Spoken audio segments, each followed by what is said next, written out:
మామిడికాయ పులిహోర చేస్తున్నాము. మామిడికాయ నేను ఇలా తురుము పట్టుకున్నాను. పచ్చి మామిడికాయ, ఎండుమిరపకాయలు, పచ్చిమిరపకాయలు, కరివేపాకు, మినపప్పు, ఇది పల్లీలు. ఓకేనా? ఇలా ఆయిల్ పోసుకొని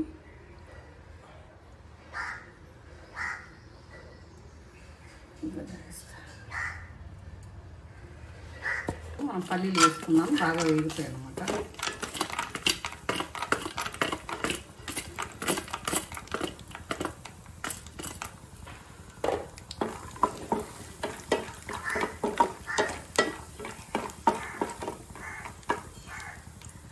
మామిడికాయల సీజన్ కదా, మామిడికాయ పులిహోరనే ఎక్కువ చేస్తారు ఇప్పుడు అందరూ. మామిడికాయ పులిహోర, పచ్చి మామిడికాయ పచ్చడి, పచ్చి మామిడికాయ పచ్చడి, దంచుకునే పచ్చడి, అన్నీ రకరకాలుగా చేసుకుంటారు ఇప్పుడు మామిడికాయతో. నిమ్మకాయ పులిహోర ఎవరు చేయరు ఇప్పుడు, అందరూ మామిడికాయ పులిహోరని.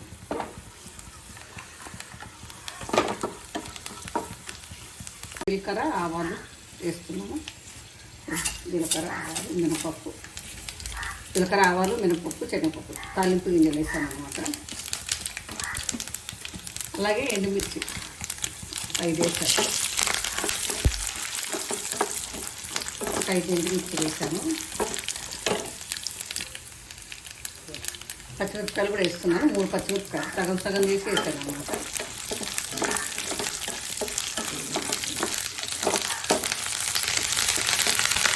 కరివేపాకు వేసాం కదా, ఇప్పుడు మామిడికాయ తురుము కూడా వేస్తాం అనమాట. మనకు తగినంత వేస్తాం. మనకు అన్నంలోకి ఎంత సరిపోతుందో అంత. కొంచెం వేడి చేసుకోవాలి, బాగుంటుంది అన్నమాట.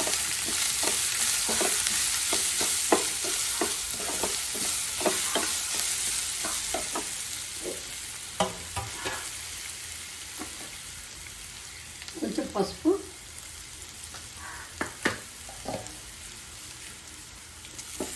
కొంచెం ఇంగువ. పులిహోరకు ముందు ఇంగువ వేసుకోవాలి, బాగుంటుంది.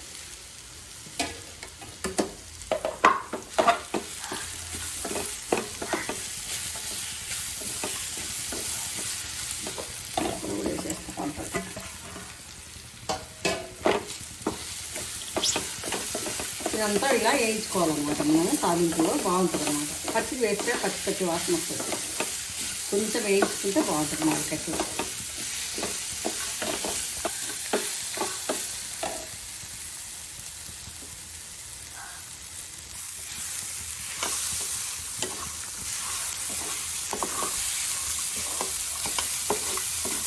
ఇదైతే అయిపోయిందండి. తాలింపు ఇట్లా వేయించుకోవాలి.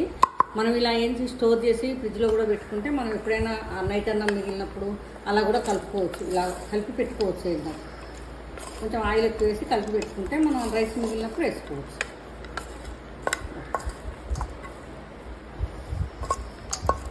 అయితే కొంచెం వేస్తున్నాను. ఉప్పు,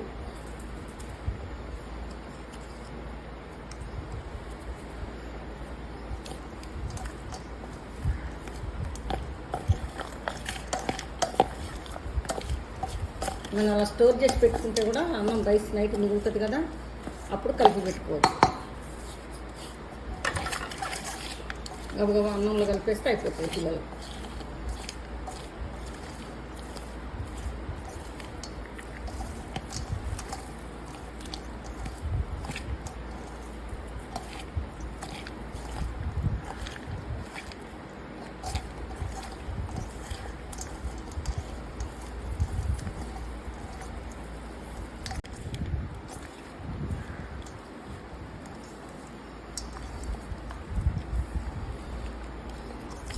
అన్నం బాగా ఇలా ఒకసారి ట్రై చేయండి, చాలా బాగుంటుంది, సూపర్గా ఉంటుంది. పులిహోర పండగలకి కానీ ఎప్పుడైనా చేసుకోవచ్చు. ఇది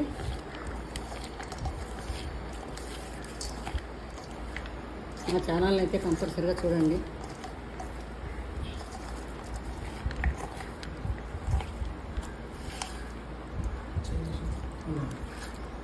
ఎంత అని చేస్తాను.